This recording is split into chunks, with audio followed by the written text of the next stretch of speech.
Hello, family. You're welcome to another edition of the TU Experience. It's a platform designed to use personal life experiences to inspire others. I chatted with Mr. Afeez Ajibowu, and I thought to bring it to our screens today. Afeez Ajibowu is a Harvard Business School alumnus.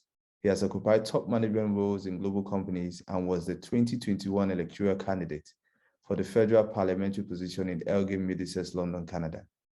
Thank you for joining us, sir. Please tell us more about you.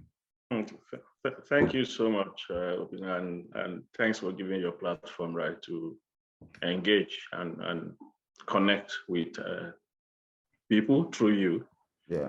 I've always had lived, experiences and situations that we share with others, right, help in building the next, either the next set of leaders or the next generation, depending on the space that you occupy. But fortunately, we have social media and the global reach of your platform, right? So I'm hoping that people will take whatever bit they can take from the conversations and apply to their circumstances, whether it's work, whether it's life, whether it's how they connect with the environment or how they connect with the society at large, right? So, yeah. But back to your question, and maybe working it backward, and just to correct, I actually contested for the federal parliament, the Canadian federal parliament in Elgin, Middlesex, London federal riding, which has been in the hands of the Conservative. I'm a Liberal politician. I'm in the Federal Liberal Party. I'm also in the Ontario Liberal Party. But I contested under the Federal Liberal Party platform in Elgin, Middlesex, London. Like I said, it's a riding that's been held by the Conservatives for 17 years prior to the election. So I knew it was going to be a long shot. But we also listened to people. We had the call from constituents who thought we should throw in the hat. And we had a decent showing. We had over 12,000 votes, even as we didn't win. So for a first-time politician in federal politics in Canada, 12,000 votes, I think, was a decent showing. Yes. But let me not dwell unduly on that. This is not about politics. We might come back to my stand in politics and what that means. I think this is about sharing and while enjoying my cup of coffee, of course. Yeah. So I currently live in London, Ontario, Canada. I've been here now fully for going on 7 years, right? But we came as a family about 9 years ago. Yeah. So, and I think that was when I was just settling down in Guinness. Yes. So I was doing a lot of back and forth between Nigeria and Canada in all those 2 years, right? So yeah. So I work in the civil service here. Like rightly said, I lead training, IT training and projects for an organization here locally. But it's a ministry-tagged organization locally that is impacting basically in K-12 education. Yes, sir. But like you said, working it backward, of course, I was in Guinness, 2 roles, National Field Sales Director, and all that. Yeah. And then backward, I was in BAT, head of sales for Nigeria. And then I was also ED sales for SC Johnson. And prior to that, I was in England. I'd gone to England, did my master's, stayed back, was working, and then headhunted back to Nigeria. So you can see that I'm working it backward. But prior to that, I was in Globacom at the inception of GSM telephony, of course, right, in Nigeria. So some of the pioneer people in Globacom would remember those crazy days of, defining what Globacom was going to look like in the regions. Though I eventually walked out of Ibadan before I left Nigeria. Oh, okay. Right. And then prior to that, I had worked in a few other places. Basically, prior to that, I was a sales person. I wasn't too much into market. I was started as a sales rep Oh, Yeah, right, in Pfizer, oh, right, huh, right. So, huh, huh. and then went into Nigerian breweries as a management trainee, right. Okay. So I remember never even knew I was going to come back to work in Guinness. I was managing one major project in Nigerian breweries, the key distributor scheme, Okay. and we had, we had the company had bought about 500 vans all over the country. It was a big project in those days, Pujo boxers, and the Okay. Lagos leg, I think had about 180 vans. And I remember we came in a big convoy to come and show off in front of the other company and danced and all that. And it was almost like intimidating. But, these were, I'm talking, this will have been 1999 or so, or Oh, Lord. 2000, around 1999. So I was a salesperson, starting my career and up till when I became a sales director. Yes. But in between, I Yeah. had switched in between into IT and technology management, because I did my master's in England in information systems, right? So, Oh, okay. and this was because I had just worked in Globacom. Yeah. So for me, it was relevant. I closed it in England. I set up a company, but I was also working in Coral, but I set up, a value-added services company in Okay. telecoms, Oh, okay. before I came back to Nigeria. So it's been a very long journey leading to this point, and interestingly so, Yeah. absolutely. Yeah. Yeah. Most of us would say, look, it's not just me, but that's why I said most of us, because when we talk about you and your journey, because not just from the fact that we see it on LinkedIn, we also see some of your interviews on YouTube, so many places. I've watched your interviews a lot. Right. Yeah, I have watched a lot of you. You probably won't, yeah, I'm not stalking you, sir. I'm just saying that. No, no, no. Interestingly, I haven't gone back to watch any of the interviews I've given. I feel it weird either seeing yourself on video or hearing your own voice. Yeah. It's a bit spooky, so I don't go back to watch any of those. I understand.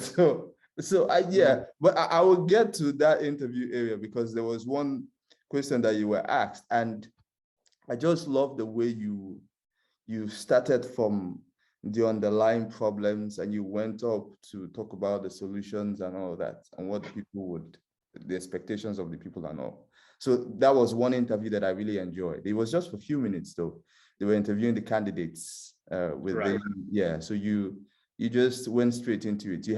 You was yourself and two other women. It was actually three women, because the presenter was a woman and there was this other two women. Right. You were there. So yeah, I'll come to that. But before I get to that, you said that you started as a sales rep at Pfizer, because people would say, okay, fine, Afeez Ajibowu is this and that and that. So really, he started as a sales rep at Pfizer. But let's just go back a bit, like your growing up days. How did you start? Because your demeanor has always been the same from the time I met you at Guinness up to this point. Always friendly, always accommodating, always want to say hi and know how the person is. Even while you were a director, that was like a top level at that. Yeah. You would come down to the IT department. Let's say you had issues with your computer. You come into our office and tell, hey, guys, please, you make us laugh. Then you now start telling us, oh, guys, I have this and that and that and that and that. Then we'll log a ticket for you. Then we'll come down to your office to get it sorted. I remember. Yeah, because some of us, some people will sit down. I'm not saying that directors. I know. But what I'm saying is that you will come downstairs to come meet us downstairs. So there were a lot of things that likened you or showed how humble you are. Not you are because you still are. So do we relate all those things to how you grew up, or how your parents influenced you, or how your environment influenced you when you were young? So what really made Afeez? Those are very kind words, and actually pinching myself here whether I deserve those very kind. No, but really, I hear you clearly. Yeah. And as we're saying that, I was trying to link it to my growing up, and I remembered an interaction I had with a gentleman from a company in South Africa. Yeah. Some of my very early days of becoming a director. I was in residency. He had come from South Africa to mentor me. And this was a 2-week mentoring program. And he had taken me on a journey back into my childhood. He wanted to understand whether that was going to have an influence or a bearing on my leadership styles, right? And of course, we all know the different leadership styles and whether autocratic and all that, all those academic leadership styles. But who we are and how we express our personality, I believe, is also a function of a few things. It's a function of, like you rightly pointed out, how you grew up and the values that you grew up under or were imparted to you in growing up, either through family or the society or through school, or the places that you've worked. Yes. We may not, think those things matter, but organizational culture at times also help in shaping individuals as they pass through those companies, right? Yes. If it's a company that respects value creation and respects individuals and diversity and inclusion on top of diversity, invariably people tend to understand and appreciate those values and will live them even when they move on beyond those companies. So traditionally, growing up in Nigeria until today, when everything is messed up and every young person wants to be a Yahoo Plus, right? Yes. You had 3 things Yeah. that you could point to, that you could touch. Yeah. You had to go to school. Yes. As we're growing up, right? My time, we were fortunate that the residuals of free education in Nigeria, when education was still education, I had that residuals, right, from the southwestern Nigeria, the Awolowo free education. I had the last bit. Oh. And you still had, right? I had that last bit of free education. Oh, wow. Right? Oh. Right. The other one, you had to have a religion.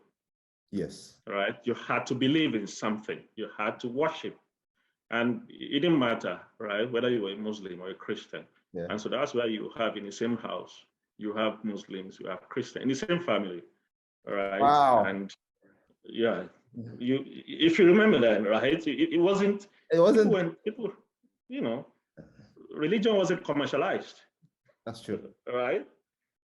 Like you have in Nigeria. And I'm not, with due respect to people who are not religious, people who don't have any belief, it's your choice.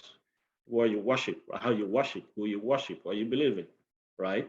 But in growing up, our time, you had something. Your parents would force you to do something, right? They either take you to church on Sundays or you had to go to mosque, right, on Fridays. So interestingly for me, I went to a public, I went to public school throughout anyway, but a Muslim public school, an Ahmadiyya public school, primary school. Then I went to a Baptist secondary school and then Archbishop Age. So you could see, so I went through, the basics of don't do this, don't do that, respect and all that through some of those very early days, right? And what you went through in terms of religion and the teaching of the books and what was right and what wasn't right and how to treat others with respect and compassion. And you go through all that in growing up. But I think the family also plays a very huge important, role. We model what we want our children or the generation coming behind, how we want them to turn out. So because they're constantly watching us, right? Yeah. So I think those also played very, very huge roles in. For me, I don't think your position in society, in a company, and an organization, and all that is much more important than your personality and how you use that to relate with others in the same space. You must treat others with compassion because you don't even know the person who reports to you today might be your boss tomorrow in any case. So what does it matter? You know, whether you are the clerk or whether you're the director, it doesn't really matter. You're both employees in that company, and you could be chucked out at any minute equally, right? So for me, it's been my guiding point to treat others with respect, and how you want to be treated. You address people the way you want them to address you. Don't get hung up on your position or your importance in that space. Just do your job, respect them, let them also understand that you value them, and you're not just saying it because you want them to think that you're saying it, but that you genuinely, from your heart, value people, respect, and you treat others with compassion that everyone deserves. Yeah, that's awesome, sir. That relates to, would I say, is this hard? Well, I was listening to Priscilla Chan Zuckerberg, that's Mark Zuckerberg's wife, and was saying stuff about how her parents came to the US, and you understand how she grew up, and even while on the course of the interview, you would wonder why she was just always crying. Not really crying, she was just shedding tears. She would clean her face and stuff. And basically, she still felt, you understand, the like you said, her beginning in life, her starting point in life actually affected her career as a doctor, and even in family, and even there's an organization she and her husband started. I think is Chan Zuckerberg something. So basically, like you said, your beginning always, you understand, goes a long way to affecting the course of your life, even up to where you become or what you become in the future. But the thing is, she was so focused on family, and how she tends to want to use what she went through to change the lives of her kids, make them see life from a different perspective. So, and I know you talk about your daughter, especially the one we just saw this morning. You talk about your daughter. Somehow, I think if I go to you, somehow I just see her face somewhere. Yeah, so that shows the amount of interest you have in making sure that you give the best to your family. So my question is, you've had a wonderful career, you've had a busy career. How have you been able to manage your busy career and family to making sure you're doing the best? Because the world is a very funny place. Well, how have you been able to stamp your feet as a parent, as a father, and as you understand? So that's an interesting one, and I was thinking through that, and I know we're constantly struggling as individuals to achieve that balance between our individual pursuits and happiness, and the relationship between our physical being and how we manifest happiness ourselves and what surrounds us. And I'm using that broadly to include your family. And that's also respecting the fact that some people might choose not to have family. So people might choose not to have children. It's a choice, right? That's right. True. Yeah. And they might still want to be happy and live and be fulfilled. And so it's a choice, right? So, but once you have children, then you have a responsibility, right? Mm-hmm. It may not, sometimes they may not even know that you are expressing those responsibilities, but you now have to moderate your decisions and the other decisions that you make, maybe your career, the places you work, the journeys you take in life, the decisions around resources and how you use them, the decisions around the future, your home career, and how you express your journey through your career has to be moderated by the outcome that you desire while you're still here. You're not going to be here forever anyway. At a point, we're all very, we're as mortal beings that we are, we're going to have to hand off at some point. But you want to be sure that between when we've brought them into the world and when they become adults and responsible and able to continue the journey on their own, so that you can then move on to enjoying your own, old age peacefully and all that. That you've done everything to position them for whatever they want to express. Growing up in Nigeria, if you remember in the past, you force children you must be a doctor, you must be a lawyer, you must you must be an architect or whatever. Yeah. So now it's you be happy if you watch carefully. We've transitioned to an extent, not totally, to where you just want your children to just express themselves. Yeah. You want them to know how to understand the world. You want them to, even as you might have opinion on, say, the environment, and, respect for climate change and understanding that, the impact of climate change and respect for the environment, rather, you might want to teach them so that they understand that we leave an impact, right? Yeah. Issues around LGBTQ and others, you might want to let them know where you stand so that they can make informed opinion or choices around religion, around sexuality, around the relationship with all those intersectionalities, right? So you can see, from when we were growing up, it was a lot easier, simpler, the things that you were in control of and that you wanted to impact. It might be around resources and career, and right? But now it's a lot more complex. You want them to understand the difference between the different political spheres and conversations, the different spectrums, whether liberal, conservatives, and other, even as you want them to choose what they believe in. But you want them to understand where things stand, right? With respect to the things that they will confront, including social media, bullying, mental health. We didn't talk about all this growing up. So for me, that responsibility, even as you, as an individual, even as an adult, you're living through that space for the first time. We're also just living through life and experiencing this for the first time, right? Yes. But you're also quickly learning and ensuring that you live in that space for them to build themselves within that same space properly, credibly, so that you're not contributing to a degradation of the society when you're not here. And that you're building very strong, resilient individuals that can operate properly in that same space, the way decent human beings should operate, right? Respecting that we are different, even as we're different, we're unique.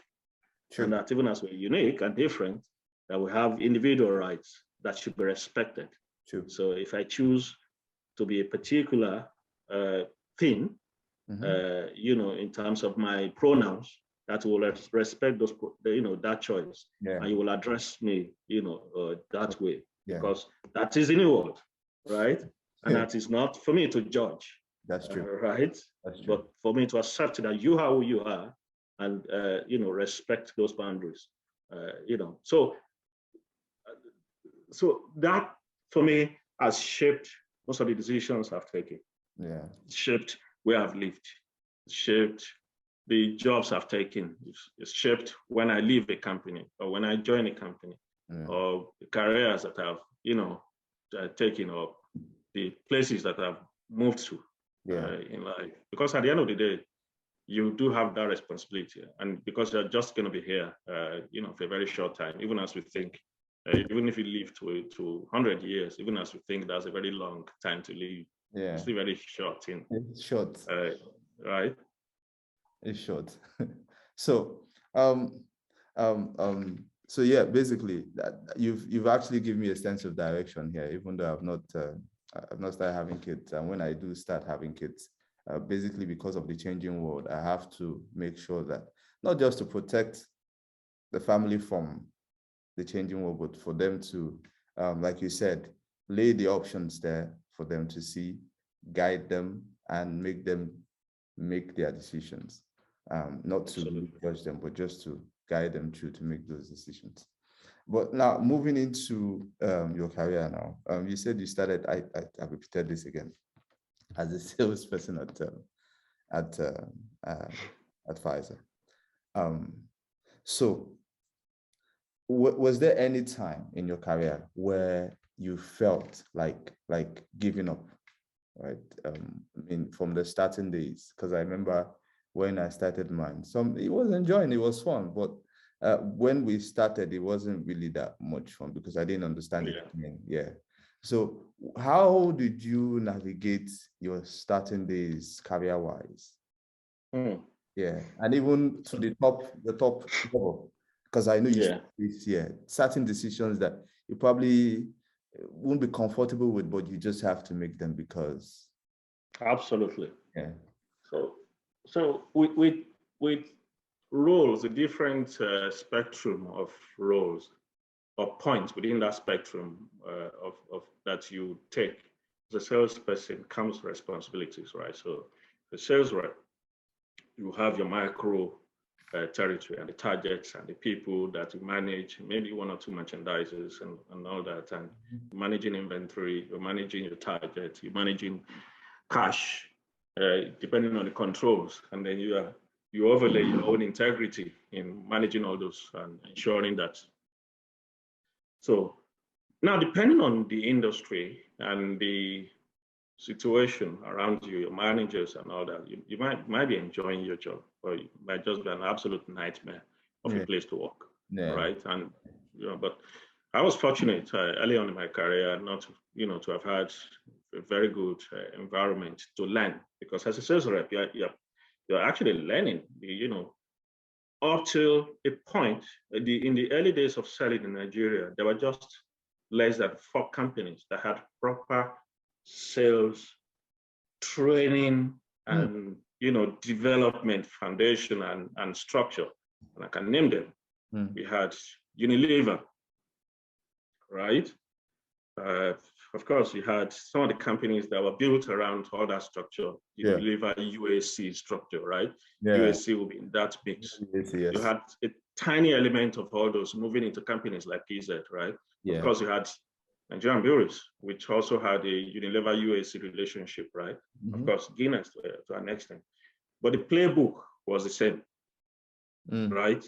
You would have, in those days, almost like a sales Bible, that someone will have built. So in those days, those companies will have someone from England would have come to help build capacity in those organizations, because there was no school of selling in Nigeria, right? There was no school. I mean, you had people who could develop properly, credibly, core theoretical skills in marketing, but there was no theoretical framework in those days in sales, right?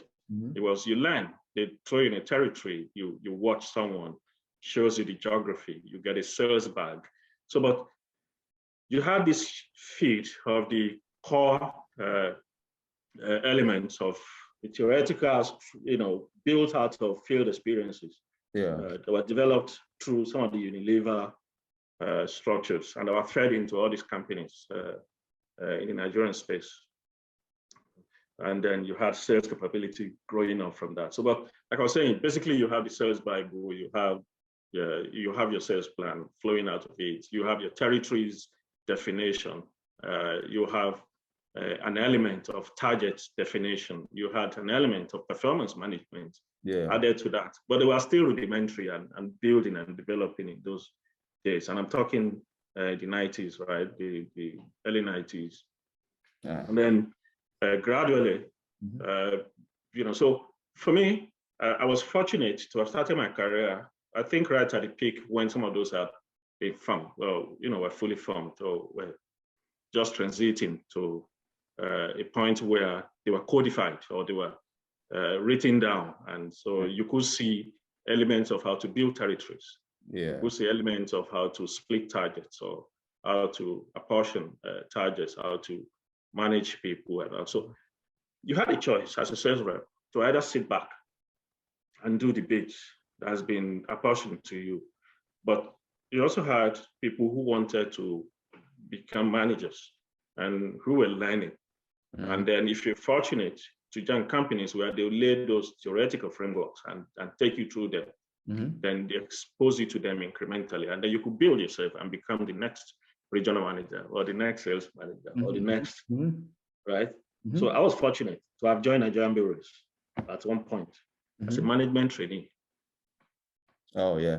So, right. So that then gave me the blend of, you were working as a sales, but you were also sitting in classrooms and were teaching you, those theoretical frameworks, which were Unilever frameworks, like I said, in those days. Yeah. Right. Yeah. And so for me, and that informed why when I moved into strategic roles, Yes. I would define first my impact on the organization. Yes, I want to achieve targets, I want to do that, but I also want to move the next set of leaders upward. And the biggest challenge we have in sales management in Nigeria is moving people from the operational to the strategic point of leadership.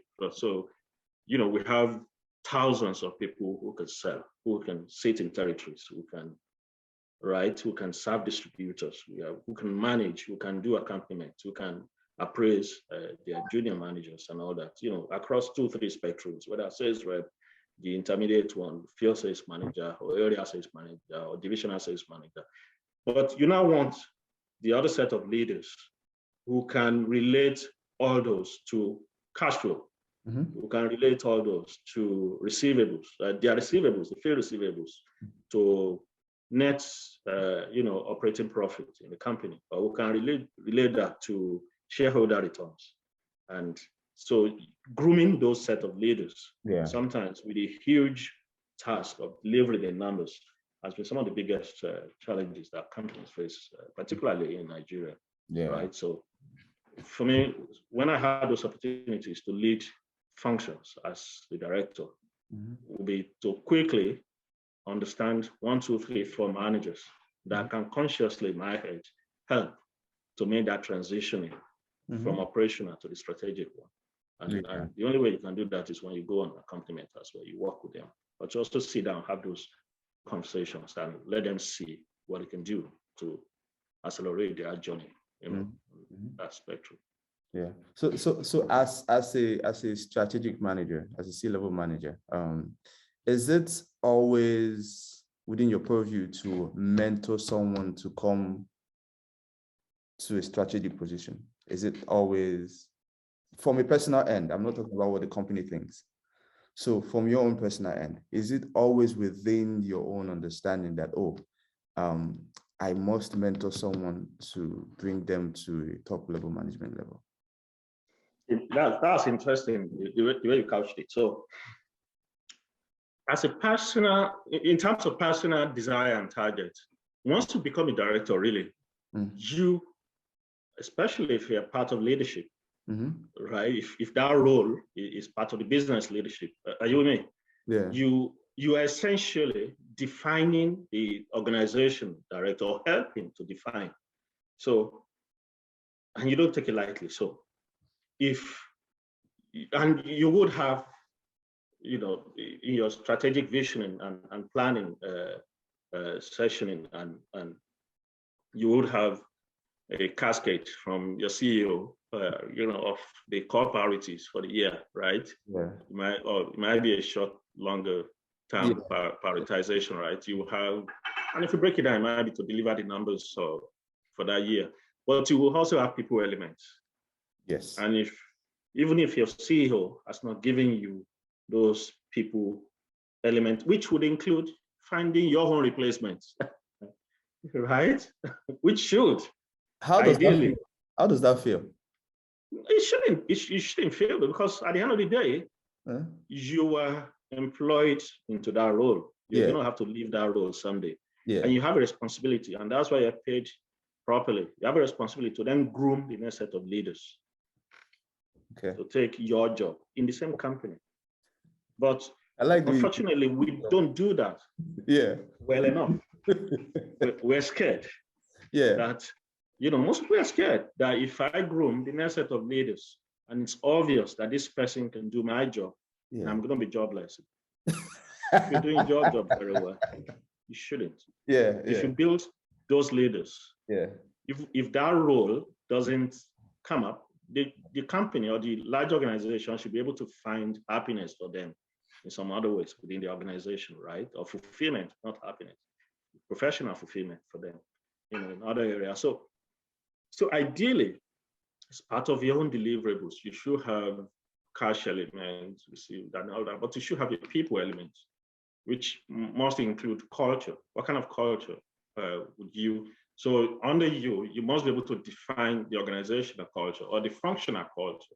Yes. Of your department. Yes. What do you believe in this organization, in the larger organization? I worked in one company in Nigeria. I can say, Cadbury. Every Friday, in those days, we wear one brown shirt, and we had boldly written "Managing for Value." Right? It was a concept of that we're managing the business on behalf of the shareholders, and that everything we were doing should be returning values to the shareholders. So, but let me not go back too far into that. So for you as a functional lead, even if your CEO hasn't defined or doesn't have the time to sit with you and define what the culture should look like, take learning from your HR person, take learning from the other directors, and quickly understand what the culture of the organization is. And then how do you then feed that into what your function should look like in terms of organizational culture? And then you can use sessioning, meetings, and all that to build that. Even in a very conscious way, you can see people and let them know this is the kind of culture, and let them run through sessions, let them run through their own meetings, and let them cascade. If it's a performance-driven culture that also respects, people, let it be obvious that we're doing this because we have to deliver the numbers. But even at that, we must have fun, So when I say every Friday, it's, dash day. So you see that in companies, they say it's no tie day, it's da-da-da day. Those are part of some of the very unconscious ways of, doing some of those cultural elements of your leadership, right? So, like I said, but if you don't understand your role as a director, as a functional lead, you might think it's just about delivering the numbers or delivering a particular outcome. In the case of, say, an HR manager, maybe managing attrition. No, it should be beyond that, right? And it's for you as a properly trained director to understand those different touch points of your leadership and work either with your CEO or your associates to ensure that you're delivering against those parameters. Yeah. So has there been cases where, it's not, you said to yourself challenges, well, you face challenges and all that. So in one of those challenges, has there been any cases where I know organizations are target driven, they want profit for the shareholder. Absolutely. Have there been cases where, in terms of the target at the time, you're a strategic manager at the time, so the guys driving the sales in the field are like the sales guys and all that stuff. So when there is a case where they are not meeting targets, back then, Guinness, they'll say, oh, there's heat everywhere. The C-level managers are having meetings, people are getting letters and all that stuff. So, and I see you then, because there was one time you always keep your smiles, your composure and all that. How, in terms of your team, how do you deal with that whole season with them? Do you call them for meetings and you tell, the person that is not meeting up with target, and you call them and you say, okay, you do that and that and that, you raise your voice and all that stuff? Or do you call a particular set of people by the side, sit them down and tell them, okay, guys, we're not meeting this target, we're not doing this right. How do we do this? I just want to understand how you make sure that your team go along with when things are not going well and when things are going well. How do you deal with those? Okay, so let me go back to commercial leadership 101. Right? And I'll use the example of the company where we both work here. So number one is you must let people know. First, you must satisfy yourself and your manager or your CEO and all that you have the right people. That's first. Two, and unfortunately, in so many companies in that space, when they have problem, they think the people are the problem, which is wrong, which is wrong, entirely wrong. And that's happened too many times. So those companies are constantly shedding weight, and they disengage people. 200 this month, and next month they're employing 200. The next 2-3 years they are disengaging and they're employing. That for me is a totally wrong approach of managing people. So that doesn't respect people. So the first thing is, want to convince yourself that you have the right people. Two, and convince your CEO, so that even when they're throwing confusion all over the place, you can insulate to a very large extent your function from all that madness, right? Yeah. Number two, let your people know that you respect and value them, and that you believe that they have the skills, the experiences, and capacity to deliver whatever outcome you're laying with them. Yeah. Right? Yeah. So that's the second one. The third one, empower them to deliver those outcomes. Yeah. Don't stand in their way. Number four, then lead from the front, role model what you want to see. So if you're a commercial manager, and I'll use back to the example of Nigeria, in a very large geography, a country of over 200 million people. Yes. Right? It's a huge geography, right? And you're managing people across the country. You can't be in all those places at the same time. So if you're waking up every morning and you're screaming and shouting at your manager, at the end of the day, they're going to let you do the job, right? You might as well come and do the job, right? But if you trust, respect, empower them to do their job, then you can sit back and support them. So when they run into roadblocks, they know that they can call you, right? And we'll have those examples where you jump suddenly because you've seen that roadblock, either by virtue of your experiences, right? That's a roadblock for this person. Okay, I'm going to be in your division in 2 days. And then you jump in an aircraft and you're there. And you could see that roadblock, negatively affecting their outcome for that month, which obviously also affect your own outcome nationally. So you jump there and you close it together. It might not be it might just be a lunch meeting with a particular distributor, where you are not even sitting to discuss numbers. It might just be a meeting, a lunch conversation. We just sit and have, a drink or sometimes, over one glass of beer, and then you come back and you've removed that roadblock, and then you can have the conversation. So, and then your manager can go back and close the conversation in the morning, right? Yeah. Because you've had, and then you can fly back. So you have those, small elements of leadership from the front, understanding, but also empowering properly and respecting your managers to do their job. Yes. Because if you don't, you're going to be eroding their confidence, right?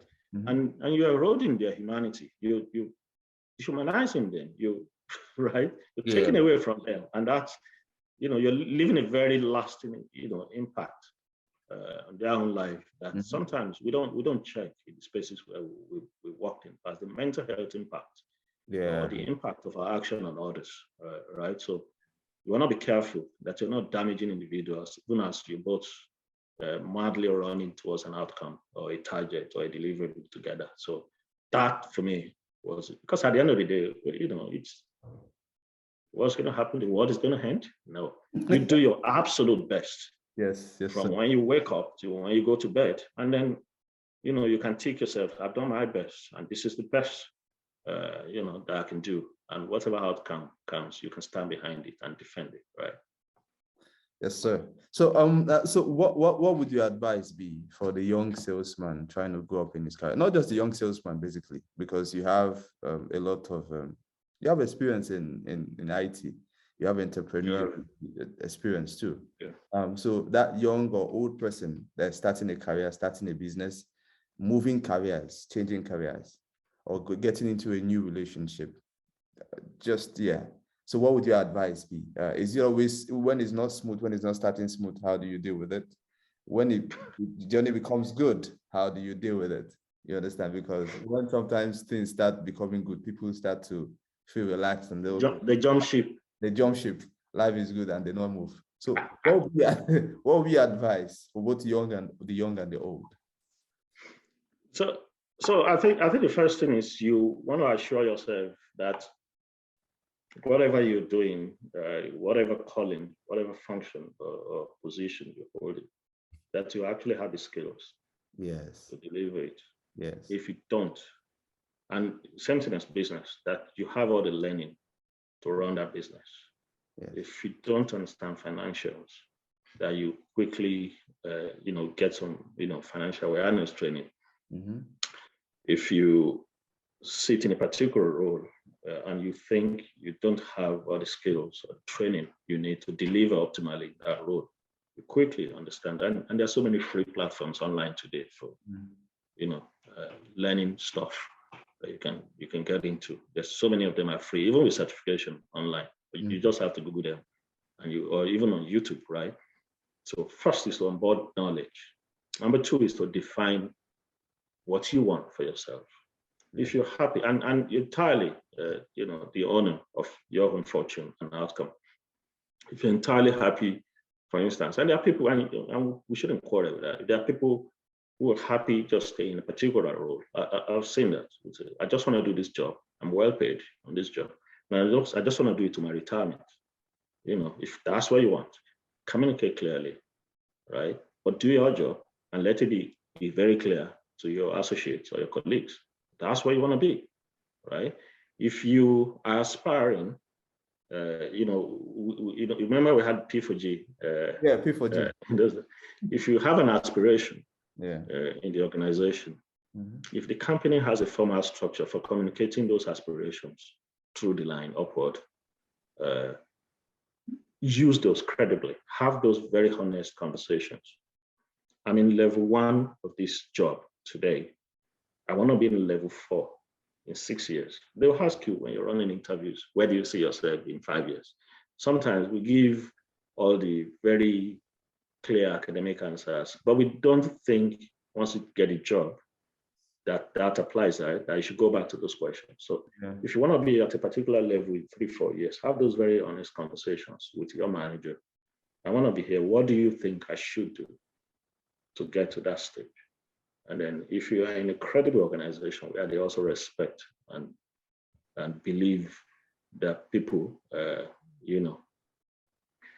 should be treated with respect, they will design those plans for you within the provisions of your PD and some of the other HR platforms that you have for developing people, right?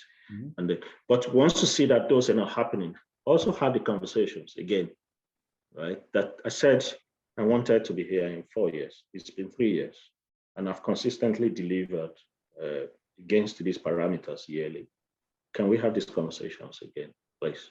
If they're not happening, then you justify to start thinking, maybe it is time for me to move to another company. Maybe it's your right? You spent money and effort and all that, going to school or learning new skills. Or maybe it's time for me to cross-function. You might be in organizations that you might be in marketing and you decide you want to be a salesperson. If that's where your fulfillment will come from, you should have those conversations and say, I want to go to the field, right? If you are in sales and you've built some IT skills within, you've suddenly learned how to code or how to, manage, IT infrastructure, or you're an IT security person. Now have those conversations. Say, I've just taken these certifications and I think I want to try to see if there's an opportunity for me. Have those conversations. You want to be an HR person and you've just taken a certification in HR, but you've been working as a marketing person or as a public relation person. Have the conversation and say, I think I want to be an HR business partner. Okay, is there an opportunity in HR for me?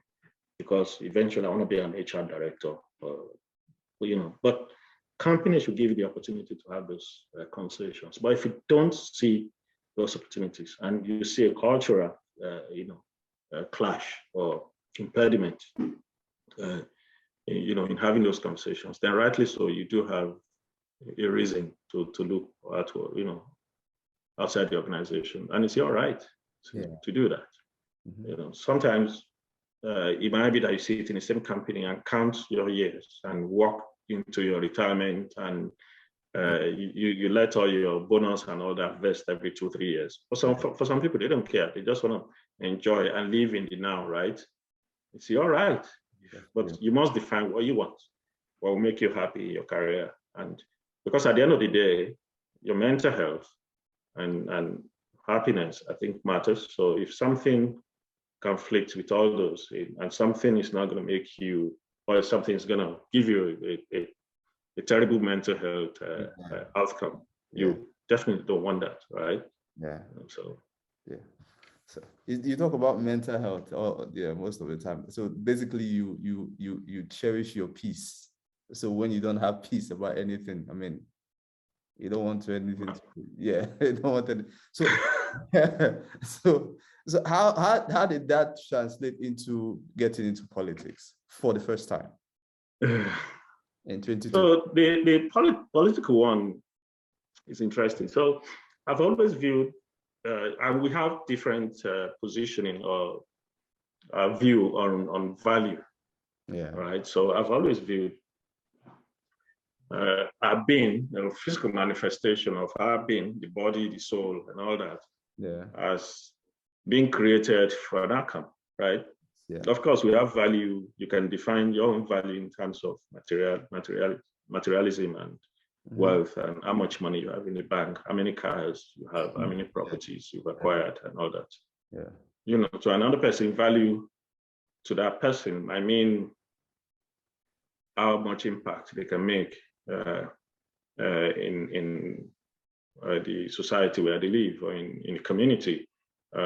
Of course, there are people you are defined. I mean, sometimes values are defined for you. If you took a job, the values for that job are defined. The outcome for the job are defined, and that's your value. If you spend your days, your job entails spending 8 hours, 9 hours, a particular thing in a day, you probably don't have any other time left to pursue something else, right? But if mentally you can extract a couple of hours every week, in another pursuit, then maybe those will align with how you define outcome and values for yourself in those others. So for me, I'm always looking for opportunities to contribute beyond. I mean, if you're fortunate, for instance, to work where you can have, say, Sunday off, and you find opportunities to spend Sunday doing something. For some people, it might be to go to church or mosque, or sit in a meeting, or go to community groups, or alumni association, or age grade group meetings, and all that. For some other people, they use their Sunday to learn or to do something else. So for some other people, they use their Sundays to volunteer, right? Yeah. So you define what you want to do in your spare time. And for some, it's just, I'm just going to watch movies. That's what gives me happiness. I just want to sleep and relax. Yeah. You can't quarrel with that. It's their choice. Yeah, that's so. True. But for me, I've always looked for an opportunity to make impact in some ways, and to give back your time, resources, other resources, maybe money, and particularly in the pursuit of happiness, not just for yourself, but for those around you. So politics for me, I was in politics far back in Nigeria as well, in 1990, 1991. Yeah, in SDP, NRC. Oh, yes. I was a politician in Lagos. So of course, they'll tell you this mantra, we're all political animals and all that, but very few people would go into politics themselves, especially depending on the environment of how politics is played. Yeah. So in Canada, for me, of course, I've also always been a social democrat or a liberal person. You believe and respect and understand that people we should be treated with dignity and respect. You also believe that if you're a politician or you're an administrator, you're holding resources on behalf of the people, and that you must deploy those resources properly for outcomes, that will either prolong life. And so if you're making policies or following policies or supporting policies that would not ensure that people are living longer, then you're in the wrong place. But if you believe that people must live longer credibly, and people should be respected, and people should be who they want to be, then you will understand why you must invest in healthcare, for instance, right, properly. And so that's why in Canada, for me, it wasn't difficult to be a Labour person because of the belief in understanding and all that, ensuring that people should have access to healthcare, no matter your income level. You also, if you understand that people should live very well, very high quality of life, you also want to support policies that will ensure that housing is affordable, right? That's true. For everyone. So, like I said, politicians or administrators hold resources on behalf of the people. But, you know, where we come from originally, in this case, Nigeria, unfortunately, administrators, politicians don't believe that they hold those resources totally, you know, in service of those outcomes. So they will embezzle, they will, right? So, but whereas should be deployed into ensuring that people can live longer. So what's the life expectancy in Nigeria? 52, 53 or something? Or what's the life expectancy in some of the countries where administrators believe, understand, and deploy resources for the common good? 80s, right? 80, 85. People are living longer in those societies because they have good housing, they have good healthcare, they have, you know, the other support structures. So they're living longer. Whereas in countries where resources are not deployed on behalf of the people properly, people are not living very long. That's true. Right? You know, so I mean, and it's not difficult. It's not rocket science to figure out why. Yeah. Right. Yeah. I didn't plan to take too much of your time today, but I have enjoyed the conversation today. I would stay with you for as long as possible, but I have 2 more questions, sir. Please pardon me. The first question was, remember I said on the interview you had with the 2 other women, how you actually dissected the question. They were talking about internet billing, and they gave you your time, and you started from the crux of the problem all the way to the solution. My question is, just like Obama, must you be that fluent to hold your audience to make sure that you get the votes? Not really to get the votes. I probably didn't answer that question properly. What I'm saying is, so you dissected the issue, and I listened to you, I listened to Obama. A few other leaders I can't really point out, but how you deploy your words, stings, go straight to the problem and defines the solution. Must you always be that fluent to connect with the voters, or must it be based on your work? Must it be based on your work? So do people vote for you because of the words you speak or because of the work you do? So thank you for that question. And that's particularly, you know, tricky for a first-time politician because you don't have a track record in that space that they could see, right? You haven't been in that office. And you haven't served them. But you must project.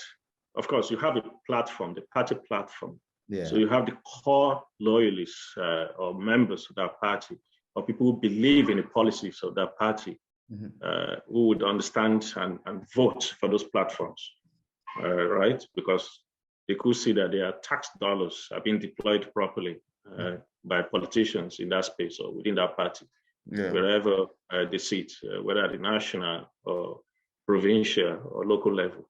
But that's by the side. But people also vote for individuals. So in my campaign here, we dropped about 30,000 leaflets inside doors with door knock.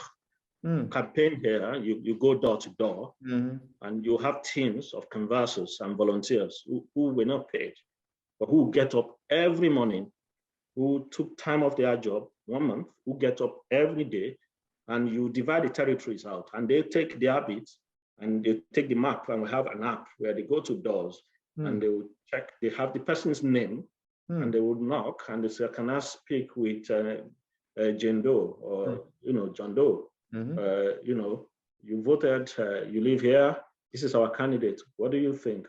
These are the policies. Can we count on you to vote for him or her? And they'll say, oh, yes, oh, that guy. Oh, yeah, I've seen him. I've had him on radio. Oh, I had him. Oh, I saw him on TV. And so on the one hand, people who don't, or who are just neutral, who are not political totally, but who vote, people have a responsibility to vote, right?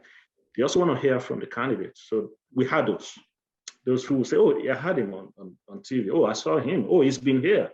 So personally, I think I also knocked on about 10,000 doors, right? In that month, I lost a lot of weight. I was out every day. You talk to people at the door, you hear their problems, you ask them questions. They'll tell you what they want to see. They'll tell you, and it was at the midst of the pandemic, they'll tell you what they're going through. They'll tell you how it's affecting them, how it's affecting their families. Some have lost jobs. Some have, on the verge of losing their home, either they're not able to pay their bills. Some are getting some of the supports that are coming from the government and appreciating that that's the government that you're contesting under. So you had those, but there are those who also listened, who learn from you, but the most important thing is you have to be credible, right? I know it does matter to have the gift of,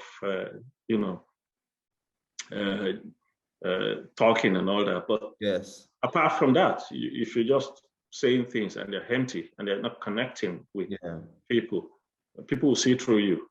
So people can see, people can read. We live in a country, it's one of the highest literacy rates in the world, right? That's true. So people can Google you, people can research you in their own way. People can do their background check. What has he done with himself? How has he applied himself in life? What does he believe in? Yeah, I know I grew up a Muslim, but I don't care what you believe in. It's your right. It's your choice to believe in what you believe in. Worship what you want to worship in. I'm not going to stand in your way, and you don't. I shouldn't tell you what to do. Love who you want to love, right? All right. Do what you want to do. Whatever you do in your space, it's not my business. I shouldn't stand. I shouldn't judge.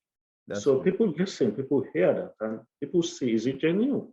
Is it, you're saying this because he wants my vote. So like I said, so we saw that in a number of, in what people were saying and it does. And so that gave me, of course, you see that in the early days of your campaigning and you keep moderating.